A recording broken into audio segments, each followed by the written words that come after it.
You're right on point. It's engagement, right? Yep. You want to engage first and then extract later, but it's all about engagement. Just get some good content out there and some testimonials, whatever that is, whatever you can figure out, that connection piece, use, right? If you're really into church, use church. If you're really into working out and running, use that. I use, whatever that part is. What's up, y'all? You're listening to the Carrot Cast podcast, the podcast with a funny name, but a big mission.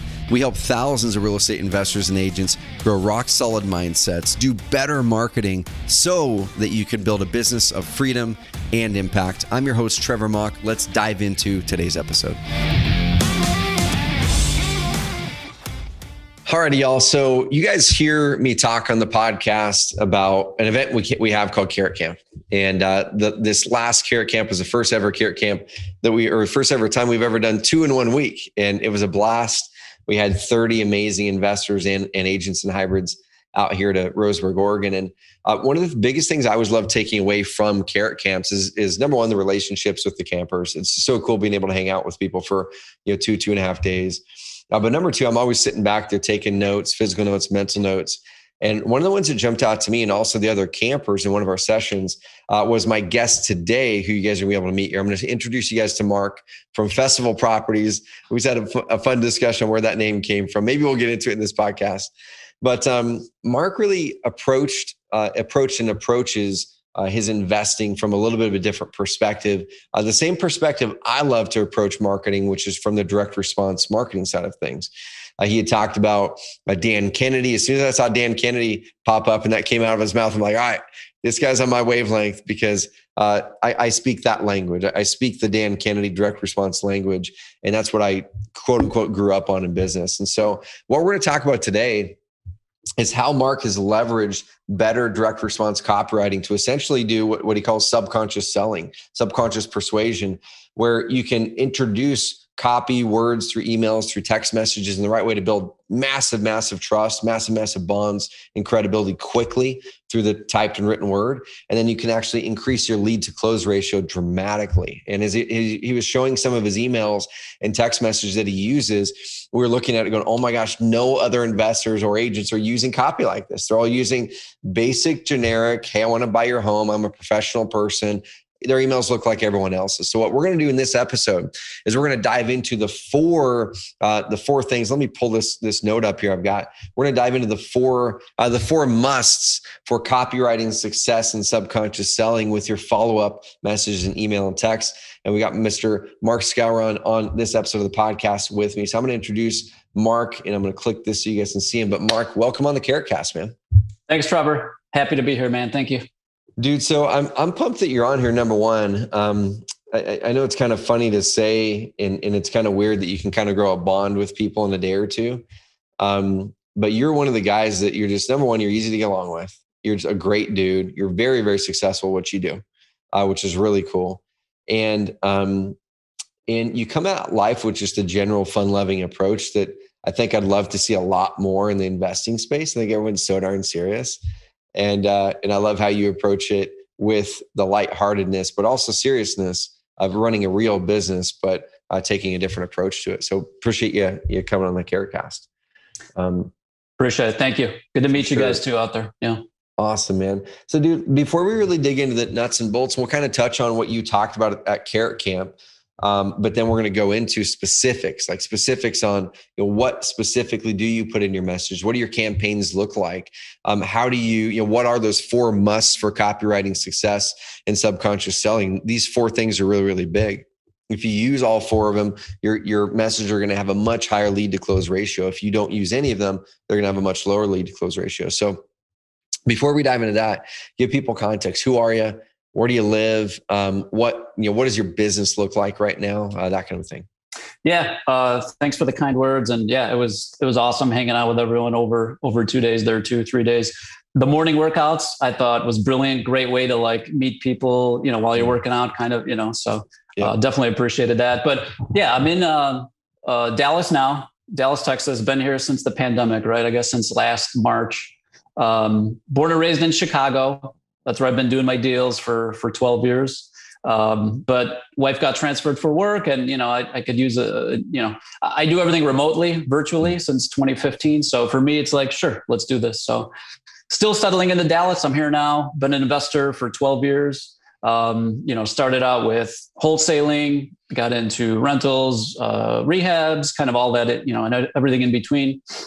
Got licensed in 2019. Illinois, for the investors that are from Illinois, obviously they kind of forced our hand, which at the time I did want to do, and I was upset about it. But when I look back, I mean, that was a blessing, for my business and everything, right? So, it's that whole thing. Nothing happens to you; it happens for you. Yep. And it's funny because you think that too. Like in my mind, I'm thinking that too. But during that process, self-talk, I don't see the value in this. This is not where I wanted to be. But then 6 months down the road, you start doing referral leads, and you have more access to the MLS and everything. So not a listing agent, but I use that for the referral side and for comps and really for better rapport building and more trust with the seller, right? So a seller looks at you and says, "Hey, you're just a buyer, cool." But you say, "Hey, I'm a buyer plus I'm licensed agent, right? So I have to do the right thing." Yep. So I think there's just an extra layer, right? Where they're like, "All right, this, I'd rather deal with this person." So you're saying the hybrid thing works? Hybrid thing definitely works. It's amazing. Yeah. That's awesome. Anyone that's saying it doesn't work, you got to unclose your mind and realize the different avenues, right? You know what it is? I look at like business as tentacles, right? And so what that does is just gives you like an octopus, you got another tentacle, right? You got the wholesale side, the rehab side, but you also now have the referral side. And, so look at your business as tentacles, where else can I, Mark, so people can kind of know, and you can share whatever you want to share. So if you're not comfortable sharing it, don't share it and we'll cut it. But kind of what does the business look like? Do you have a team? How do you operate the stuff on the ground when you're in Dallas? What type of volume, if you're willing to kind of share, does it currently look like? Just so people can have context. So they're like, "Oh shoot, he's doing this stuff." And that's the way the business looks like. Yeah. So closed my first deal yesterday ever. No, I'm just kidding. Exactly. He's had a 455 message follow-up sequence for 12 years and they just finally closed. But I read everything there is to know about it, But, that's right. So you know what? I've kind of been on a good journey and I'm in a good place. I will say that like the first 5 years, I was strictly wholesale. It was all me. And then added my first hire, which everyone I think should. It was a full-time assistant who's actually still with me today. And then from that point, I started doing a couple of rehabs here and there, nothing crazy. And then this was 2017. I took a step back and I said, all right, I'm going to build this thing, right? Build it in the sense of like, let me put someone on acquisition, someone on disposition. Yep. So then had a good wholesale operation, built it up. We had 2 acquisitions, 1 disposition, and then office manager, which was office manager was doing, closing coordinator and all that stuff. So there was 1, 2, there was 5 of us. So we had really good months. And then for me, I was just kind of overseeing everything. And then still doing like a couple of rehabs or JVs on the side as well. Yep. So that was going really well actually for like 2 years. We had some months where we did, the 5, 6 deals. Some months, the highest month we did 16 deals, right? So we had some really good volume, some good flow. And then actually it was 2019 when Illinois said, "Hey, you got to get licensed," right? And that's what kind of like made me take a step back because I was operating in Chicago, but also North Carolina virtually. So what I recommend for everyone too is, if you're operating in your home market, obviously that makes sense, but you'll actually learn, I think, a lot more in a virtual market. And why I say that is because it really forces you, like, I was going to Carolina maybe once or twice a year, but just kind of more to hang out, meet the team. Yeah. But it forces you, hey, I'm not there. So I really have to, and like, don't get me wrong, we're all control freaks. I look at my mom, right? Like she's just a control freak. She's got to know everything this. And I get that from her a little bit. And in this business, when you start from scratch, like, you want to control everything. And so the biggest lesson from that is like, I'm in Chicago, I'm doing deals in Carolina, man, I really got to like find good people and trust them and have them do what they do. Right. And instead of micromanage, just kind of give them, this is the goal. This is what we're after. This is how we perform. This is what we're looking for. So I totally would recommend going into another market to force you to grow, to really learn how to manage people. Right. Dude. Yep. Yeah. I love it. Yeah. So let me just finish real quick. So that, you're good, man. And then, so like I said, so had to get licensed. So I kind of curtailed that a little bit. And then, so my guys actually were to get licensed too. So we split ways. One guy moved to Austin. The other one I still do deals with. He's actually my acquisition guy. So I still send them to me with sellers. Yeah, great. I'll send him to Carrot Camp in September. Dude, great yeah, dude. You should. Yeah. So, but so out of that, I kind of shifted to, I went back to like the drawing board. I'm like, all right, what do I want this business to look like? Because when that happens, like I said, I was so against it. I look back and you're like, oh my God, I was so against it. Like, no, I don't want to get licensed, right? Like for some reason in our head, we have this, I'm an investor. I'm not a realtor. I'm not going to do that. Yeah. But so I really took a step back. I'm like, all right, how do I want this to look, right? Like, what do I want my day to look like? Which is, we were talking about that, right? That's the most powerful question I think that you can have when it comes to your business, What do you want your day to look like? What do you want to, who do you want to talk to? Do you want to talk to sellers, buyers? What metrics do you want to have? Like, do you want to go to a midday workout? Do you want to go to a night workout? Like, what do you want? What do you want your day to look like? Right. And so out of that, that's kind of like through the pain of all that, I had to take a step back. And, I remember like studying for the exam one day and, so I would study for the exam. In between, I'd be, trying to close deals. Right. And then, and I get an email from the property manager. Hey, we just deposited, I got a 6 flat, right? It was like 6,000. And I'm like, oh my God, I got to focus on passive way, way more than I have. Right. Yep. And so it's just kind of like these little bits and pieces, and it's not going to be overnight, but ask that question and stew on it for a season. What do I want my day to look like? And then just take notes. So anyway, out of that, like I realized like, the wholesale stuff I love, but I actually don't want to grow another, like to the, 5 people, 20 deals and all that. It's not, I've been there and it's cool, but I wanted to take a step back, but I still want the profit to be there. Yep. And so what I realized is let me leverage my relationships I'm really good at the acquisition side, finding the deals, nurturing them and putting them together. On the rehab side, I did it, but I didn't like it, managing the contractors. Even if, day one, hey, here's what we're doing for the next 2 months, but there's still so many variables. Yep. And so for me, I found, a buddy that I was actually selling stuff to as a buyer, but he was not good at the first part, not good, but he was very good at the second part of the rehabs. Right. And so out of that, I figured, hey, my unique ability is this, your unique ability is this. So let's do, joint venture rehab deals. Cool. And so that's been working amazing. Right. And then really, so that's kind of what it shifted to, a lot of more joint venture rehab deals. Actually, here's the interesting thing. So, that whole quote, find out what everyone's doing and then do the exact opposite. Yep. So when COVID first hit, with the pandemic last year, was it March? I was calling all my friends, my mastermind, other masterminds, other buddies, hedge funders, what are you guys doing? And literally everyone was saying, hey man, this is what you want to do. You don't want to do any more rehabs. You want to just do the wholesale. That's the voice in my head, right? But but it just kept coming back right? Like, hey, get rid of all your rehabs and only do wholesale. And so I was like, all right, you hear that from one. Then I heard it from another one and another one. I'm like, and maybe someone comfortable, but like, you know what, you gotta, like, everyone's doing that. I'm gonna go this way. So I actually like that. That's when I really started the JV and like, I don't want to say rehab. It's like carpet and paint stuff, but instead of wholesaling it, which I was doing, I just close on them. And it was terrifying, right? Because there was that, March, April, May, it was a little dicey, right? It wasn't until like May, June when it really kind of started taking off.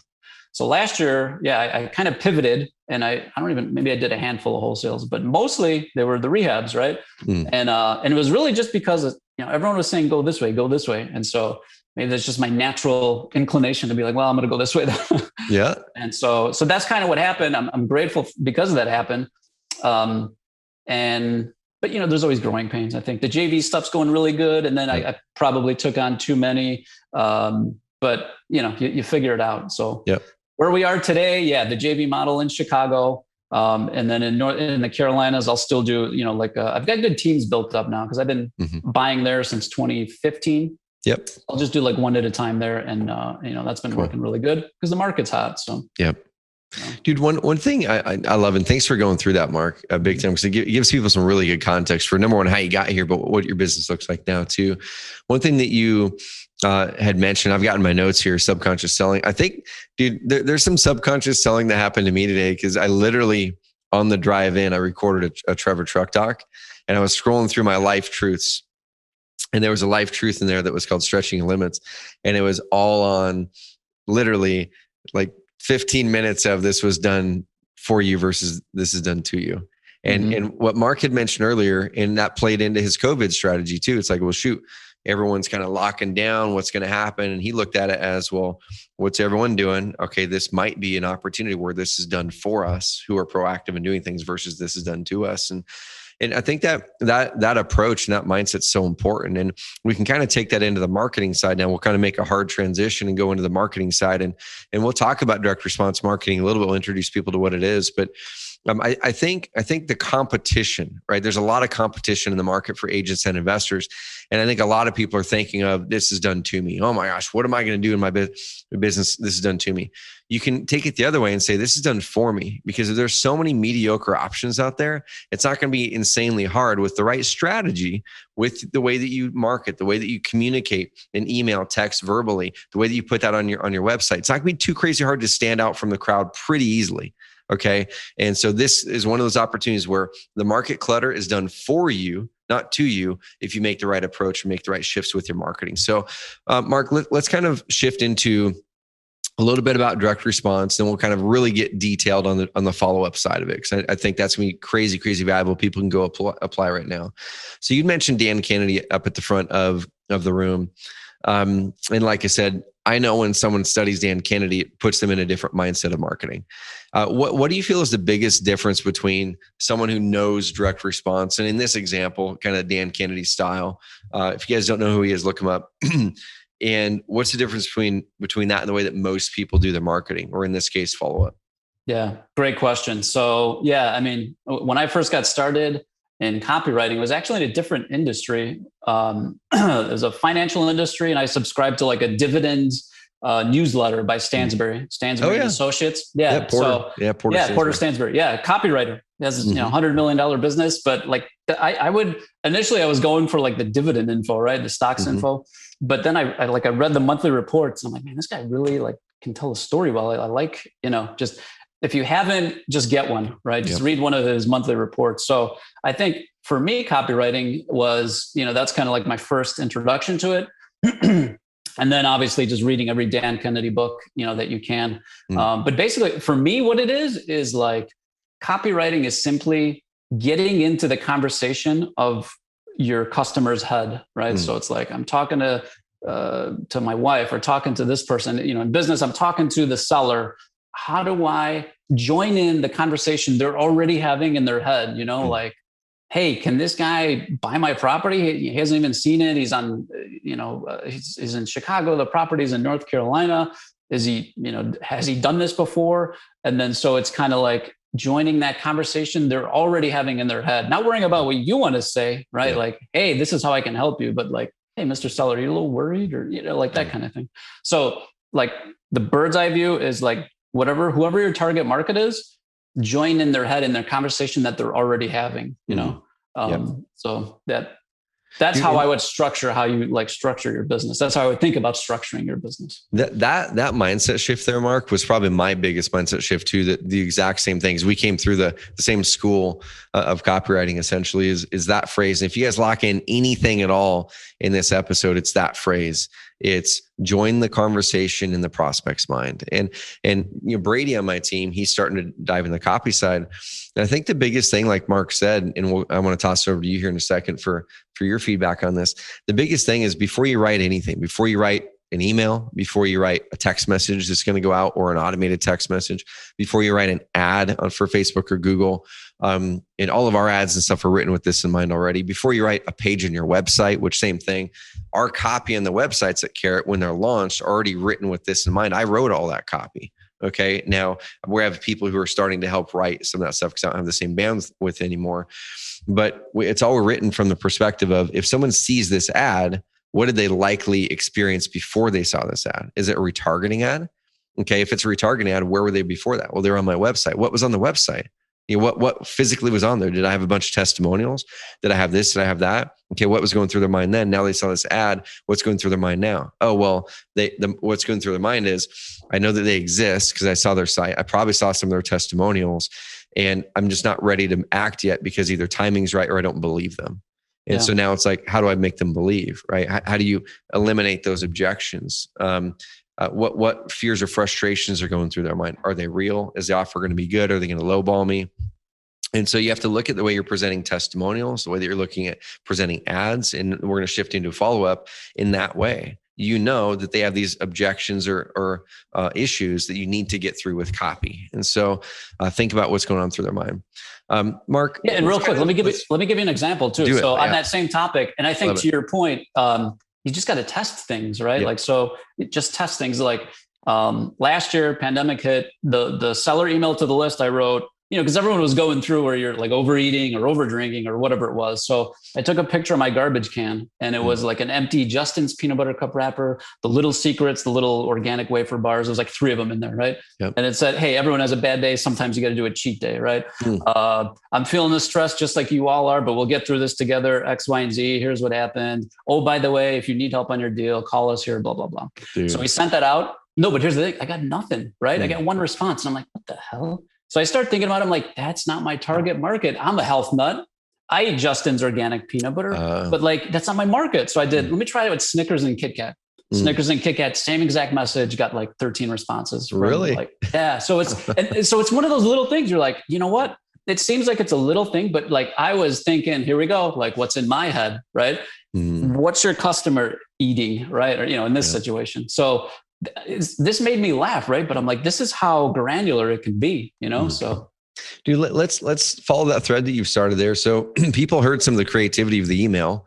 Let's first start with. It sounds like you sent that email to a group of people. So, is that who was that group of people that you sent that email to? And then we're going to break down how you do your emails. So, those were seller leads, right? Seller leads that we still have not converted. They come through the funnel. We have a conversation, and they, either we convert, we don't convert. We actually throw all the ones in, if it's listed, it has its own funnel. And then if it's, just an off-market deal, then automatically goes into a different seller list and a seller autoresponder. Okay. And then, so what I did is here's the thing is it takes a lot of work, I think, on the forefront, right? Because you got to like craft this. You really like, here's another thing, right? What is copywriting? Carefully crafted words, you know? So most of the autoresponders you'll see is like, well, I'm thinking about buying your house and I'll buy your house and here's my offer, and that still works, I think. Don't get me wrong, but to separate is, all right, how do I carefully craft to this seller every, 2 weeks, 5 days, whatever it is for a full year. So, so it was a seller sequence, and that was just kind of a spur of the moment. This is what you'll see, right? You'll create your autoresponder, and then, obviously sometimes you'll get inspiration and you'll be like, you know what, I'm sending a message today because I just thought of this. Let me send this and see what happens, right? Yep. So I think 2 things. Everyone, I think, if not, you should have an autoresponder at minimum, right? You can Google the statistics, but 80% at least, probably more, 90 or 95 of your deals are going to be from follow-up, right? So I think, I'm not going to talk about leads because, Trevor, you can get everyone leads and help with the leads. I think for me, it's like, you already have the leads in the funnel. And I think we all kind of operate in the sense of like, well, I got a lead, let me get another lead. I got 2, let me get 4. I got 4, let me get 7. And so sometimes I think we forget to like, hey, let me just nurture what I already have, right? And then do it once on the, create the 12-month copy, and then it's like a selling system, basically, right? It's selling while you're sleeping, right? Yep. And and I think 3, 4, 5, 6 months down the road, you're not going to get instant gratification on this. This is definitely delayed, but I'm telling you, like just yesterday, because I'll craft for realtors, right? On the referral side, we'll do their whole autoresponder. And I'll actually create it for the realtor, right? Like here's 12 months, here's the leads, blah, blah, blah. And yesterday I got another lead that came in, like raising their hand. Hey, Realtor Smith, thanks for all the messages. I'm ready to list, call me, right? And that's when you're like, man, that's awesome. That is a great feeling. That was already created, and you just kind of plug in their emails as they come in, right? And then that happens. So, and it builds momentum. I was looking in your Carrot account on one of your sites for Chicago. You have almost 1,400 seller leads in there that are step 1. It was like 700 or 800 that are step 2, and you're getting a lot of leads through Facebook ads, and there's some other sources in there too. But you're cranking Facebook ads, and it's working great.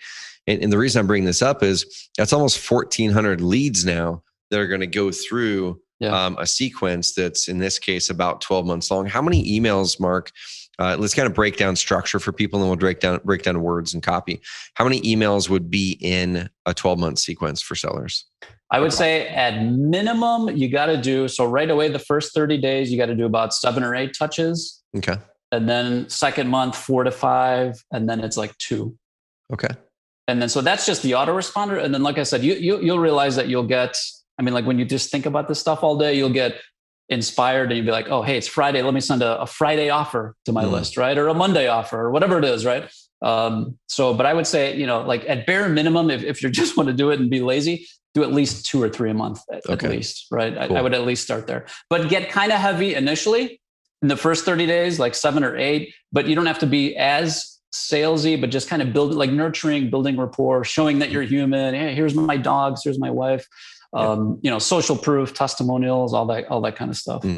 Dude, let's talk about the content now. So you mentioned 7 or 8 in the first month, and then you're going to kind of narrow it down throughout that. It sounds like it's probably around the 12 to 15 emails throughout the course of the year, but really front load in that first quarter. Yeah. What goes in your emails and text messages that is far different than what most people see in theirs? Yeah. So a couple of things. I think what I try to do is incorporate more of like a lifestyle, and then, let's say for the seller, because when I was making the list for like the investors, when I was pitching investors, it was all lifestyle. Like, hey, look at me. I'm traveling in Croatia. I went skydiving here. I did this. I did this. I did this. I had some amazing wine. I landed on a clay court tennis. I never did that before, so I had to, and it was so fun. And then so it's 80% of like lifestyle, okay. And then you connect it with, hey, by the way, on the deal front, don't get me wrong, I'm here relaxing, but I'm still doing deals. Here's what we did. You're not going to believe what the seller said. We offered X. She said Y. I said, listen, if I take your daughter out on a date, it's going to have to be Z, right? And, something like, not too, you're not pushing the envelope, but just something you kind of want to like rattle them a little bit, like pattern interrupt, and then say, by the way, we've got 2 more deals left, for funding, for investment. One actually just got wrapped up. I've got 2 other calls lined up for today at 3, tomorrow at 10 a.m. If you have any time and if you're interested, definitely let me know, because there's, a sense of urgency there. So what I would do in that list was content, lifestyle, 80% of it. And then at the end, it would be on the deal side. Here's what we have going. Here's a testimonial. Here's this amazing deal that we got, et cetera, et cetera. If you want to be in, contact me quick because these 2 other investors are interested. Cool. On the seller side, it's as soon as the seller logs in, I actually created a video, right? So, as soon as it's uploaded, it's like, hey guys, it's Mark. Thank you so much for logging in. I really appreciate it. I'm just trying to see how I can help you, X, Y, and Z, blah, blah, blah. So you do a quick intro. This is what I do. I've been buying for 12 years. You talked with Kim, my assistant probably, or Tony, my other. And then, so it's a 2-minute video, just kind of an intro, because get into the mind of your seller. I inquired online on this laptop, on this phone. And is this person real? Oh, he just sent me a video. Oh, that's cool. And then on the video, it says, hey, take a look at some of these awesome testimonials of people that are, I think, around your block, actually, that have gone through the same situation as you. So, you're trying to build rapport that like, hey, they think they have a problem that no one else can solve. I'm telling them we solved the problem for someone 2 blocks from you in the same situation. So they think, oh my God, 2 blocks from me. Oh my God, is it Cheryl over here? Or that kind of thing.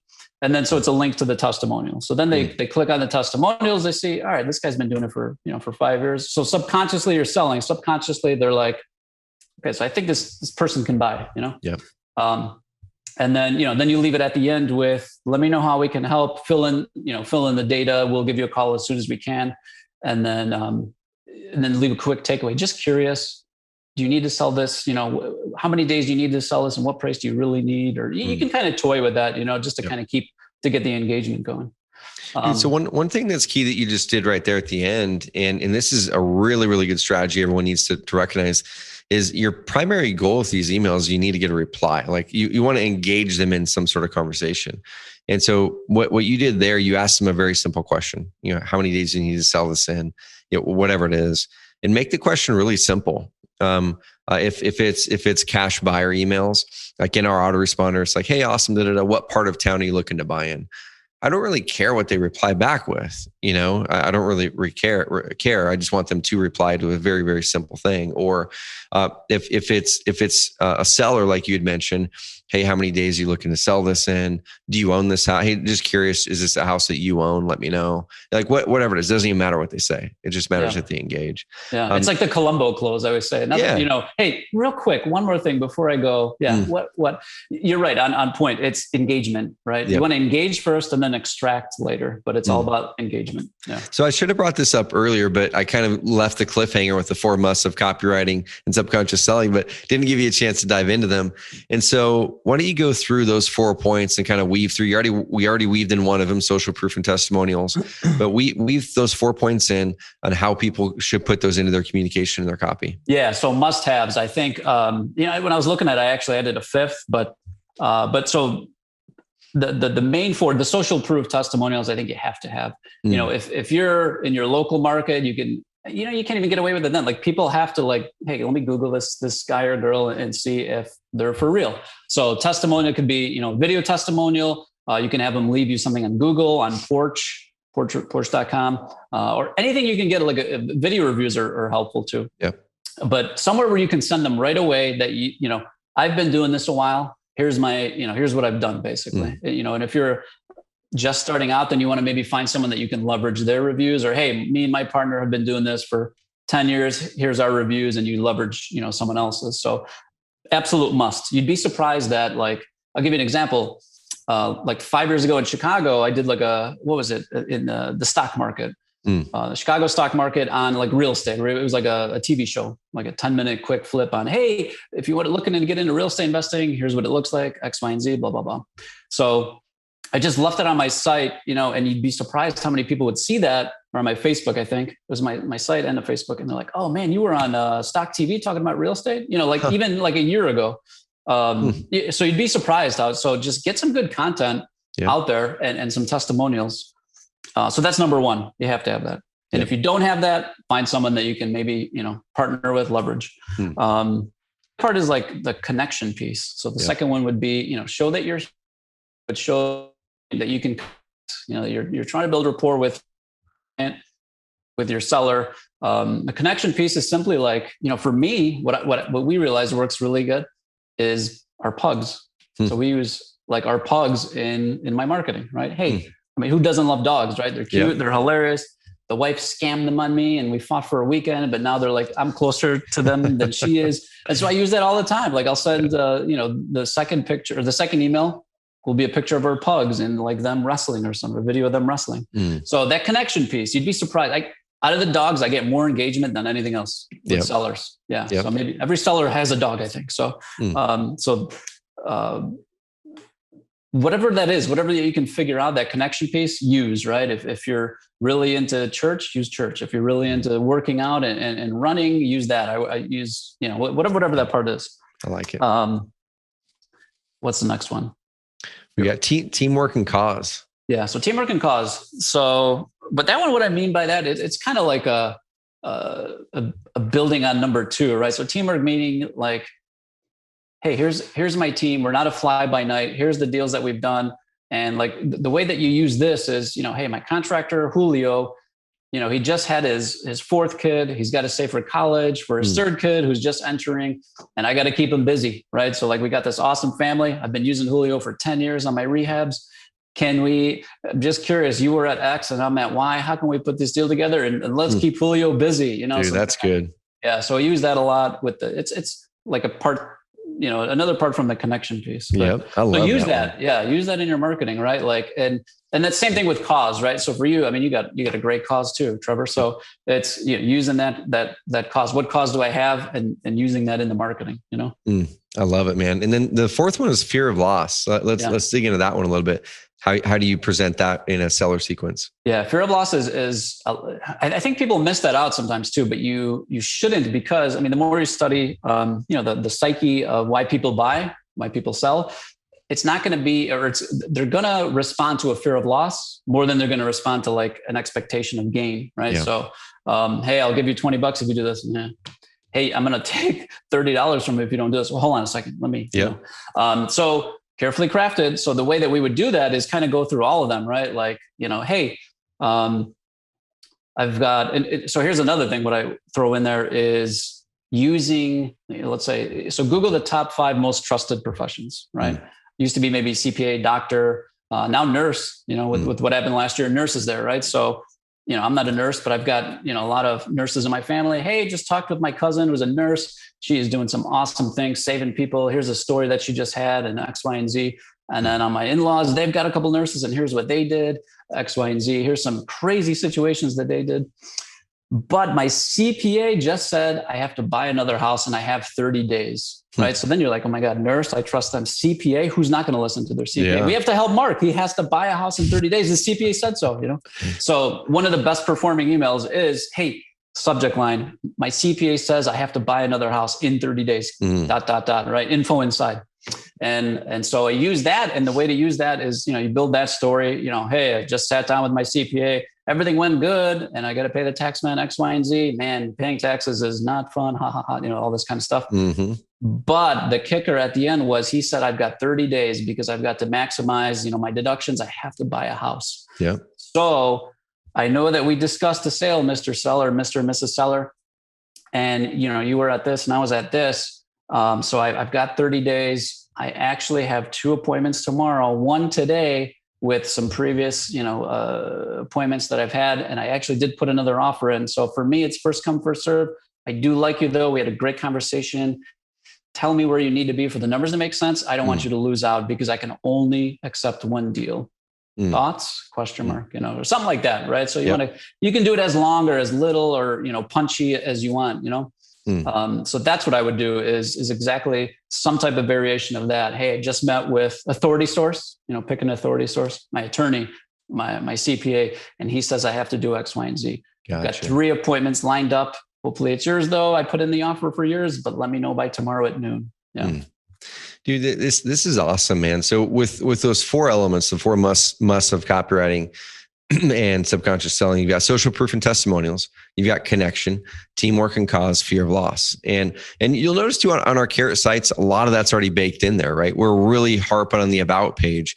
We're really harping on the social proof and testimonials. And we talk about, we harp on the cause part of it as well, but we talk about putting in pictures of yourself. And we've got a lot of people who put in a picture with themselves and their dog on their about page. And then the fear of loss part of it, you bake in there inside of your emails, your follow up when you're talking to them. And these are big. So Mark, do you take those same 4 then and just kind of keep on sprinkling them through those 7 or 8 emails that first month? Is that the strategy? Yeah. So I think that, and then to add another one, or you can sprinkle the 5th one. I'm going to call the 5th one a pattern interrupt. Yep. So you can kind of sprinkle that one in all 4 of them, but I think that one's important too. Pattern interrupt is, like, hey, everyone always says, at the end of the day, so then it would be something like, hey, you know what? At the beginning of the day. Right. And they're like, wait, what did he say? That's just a no big deal example. I'll give you an example. I was telling my wife, because I always bounce ideas off her. So I said, I went to the massage parlor and I got a happy beginning.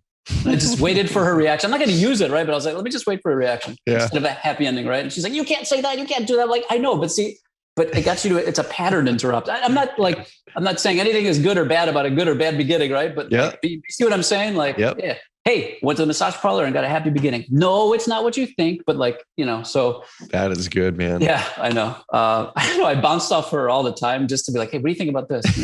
But so the 5th one I think is try to sprinkle in a pattern interrupt, right? So whatever that stuff is. Yeah. And then to answer your other question, so I kind of vary the messages, right? So the first one, like I said, with the video and call to action and all that stuff.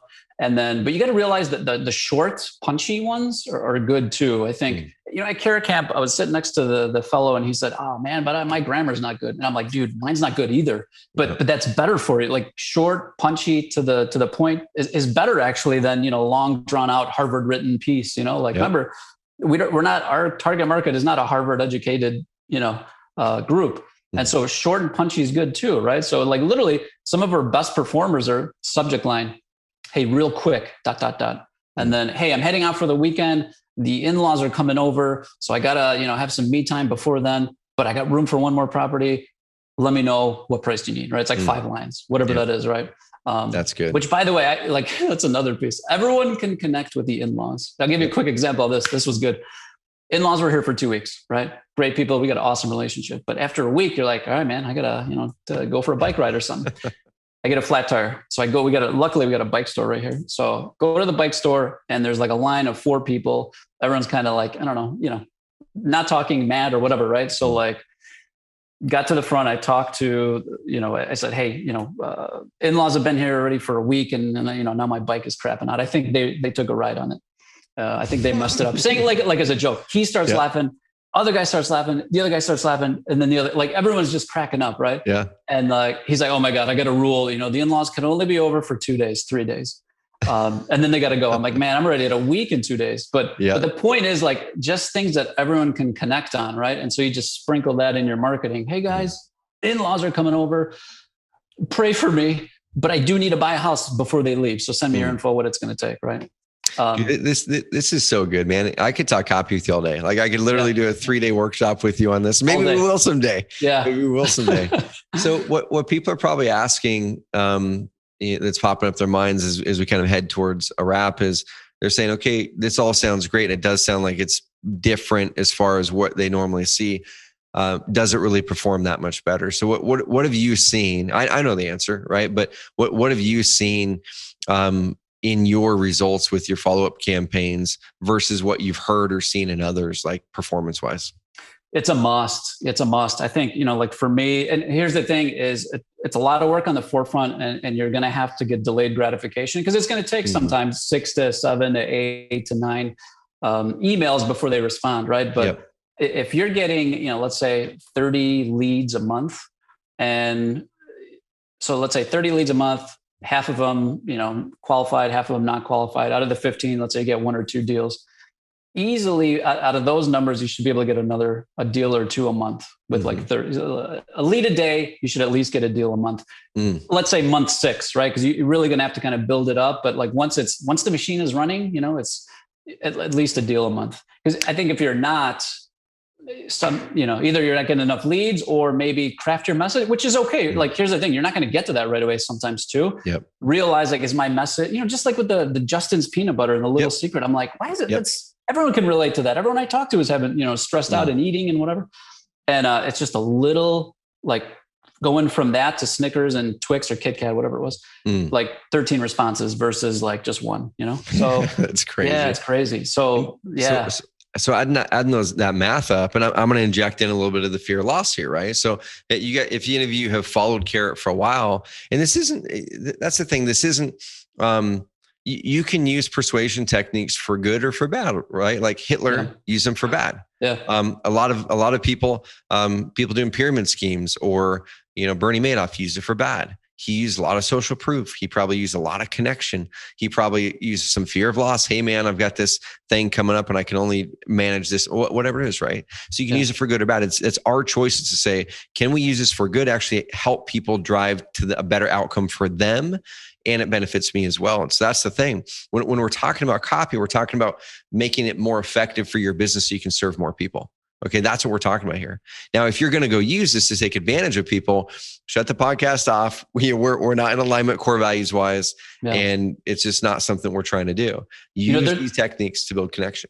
There's a good quote for the basketball fans out there. Larry Brown, the old coach, I think he coached college and NBA for like 40 years. And I remember to this day, he would always have a good quote. He said, as long as you care about, the students in college and then the players in the NBA, you'll always have a job.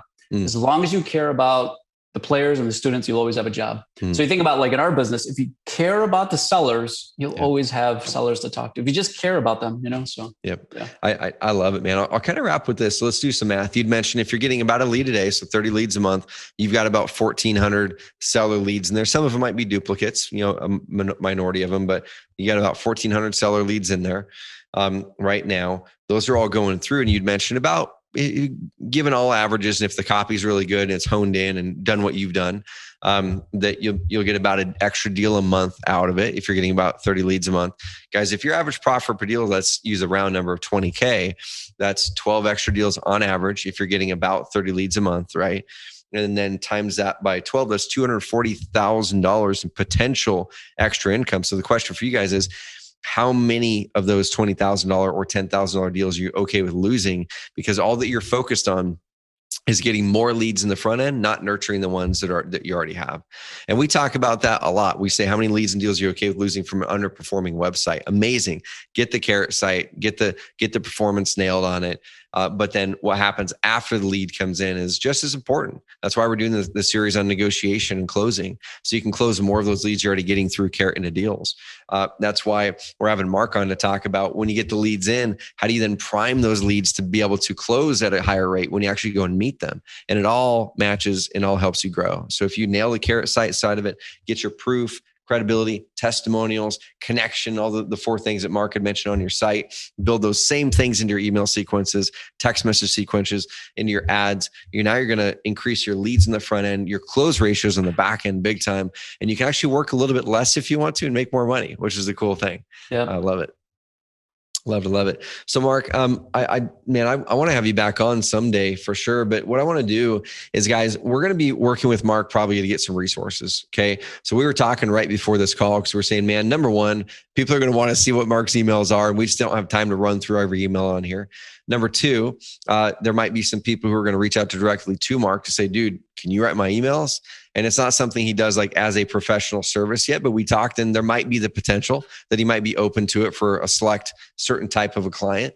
And so you guys can find Mark. Mark, where would be the best spot if anyone was interested? Number one, just connecting with you, like not like going and buying something, but connecting with you. And if they just happen to be the perfect type of person who you meshed with and there's the opportunity for you to write their emails, where should they go to connect with you? Facebook, Mark Skowron. Mark Skowron. Instagram, I'm Mark Skowron1. I got a blog, Focus on Buyers. That was for like the buyer segment, but I got a lot of info on there too. Mm-hmm. So any one of those sources. Cool. And we'll link them up in the show notes. And if you guys can go to carrot.com/Mark, that's carrot.com/Mark, M-A-R-K.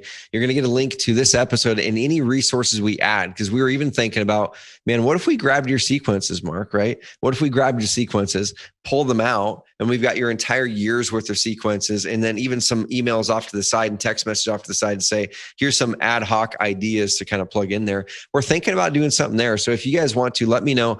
Find my IG, Trevor.Mauch, M-A-U-C-H. Hit me up with a direct message. If I get enough DMs over there, if I get enough DMs through Instagram about, yes, I would love to be able to see or buy Mark's follow-up sequence, let me know through there. And then if we get enough of them, I'll connect with Mark and we'll figure something out.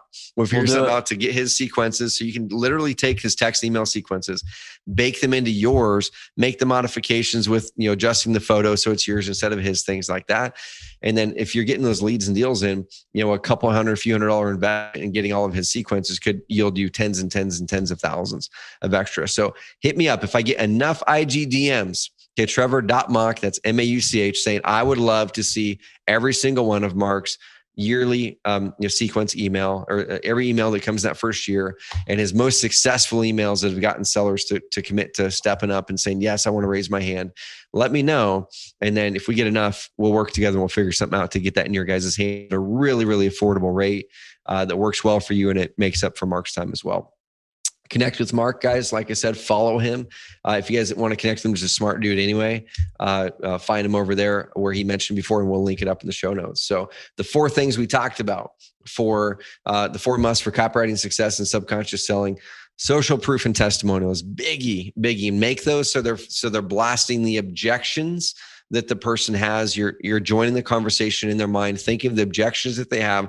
That's what the testimonials and social proof should specifically address. Number 2, connection. Mark gave you some amazing ways to build connection. I'm not seeing any investors or agents doing, right? Like none of it. Teamwork and cause. I love that idea that you had about your contractor. And that's honest. Like that's honest. Yeah. If you don't close deals, then your contractor will not have a job. And so it's just bringing something forward that is honest, but you're bringing that connection, teamwork, cause part of it. Number 4, fear of loss, that there really is a fear of loss because you don't have a finite amount of cash. You can't buy 8,000 homes a month. So there is some sort of point there where you have to stop buying houses. You need to let people know where that point is so you can help them. So Mark, I appreciate your time with us, man. I definitely want to work with you and get your knowledge out to other people. Yeah. People know where to follow you. Any kind of parting words before we wrap this episode of the Carrot Cast? No, I think, I appreciate it too. I mean, like I could talk about this all day, all night too. like for me, hopefully for everyone else, this is like one of the, probably my favorite part of the business, right? Because it's everything else is so like this and this, there's a lean and this and all this other stuff and managing people. But this is like a creative release for the business, right? So like you get a good day, creative release. You get a bad day, creative release into your marketing and your copywriting. So if you can do it, sit down and do it, and it'll help you. If not, then ask us. Maybe we can help. But you have to, like, it's the autoresponder and the follow up is a must. In every situation that the investors and agents go through is a piece of content potentially, right? Let's say you help somebody. There's a weird situation. It's a hoarder house. Take a picture of that house, put it on the darn email, an interesting subject line or something like that. Yes, we buy hoarder houses too, pick inside, or, whatever it is. I'm just making that up. But anyway, everything that you guys are doing could turn into a piece of content that goes onto Facebook, Google, and/or an email sequence like this and text. So Mark, I appreciate you big time, man. You're wicked. Thanks for having me, Trevor. Hopefully we get to see each other in person again, and appreciate you coming on the Carrot Cast. Appreciate it. Thanks, Trevor. Awesome. Thank you guys. Talk soon. Have an amazing rest of the week.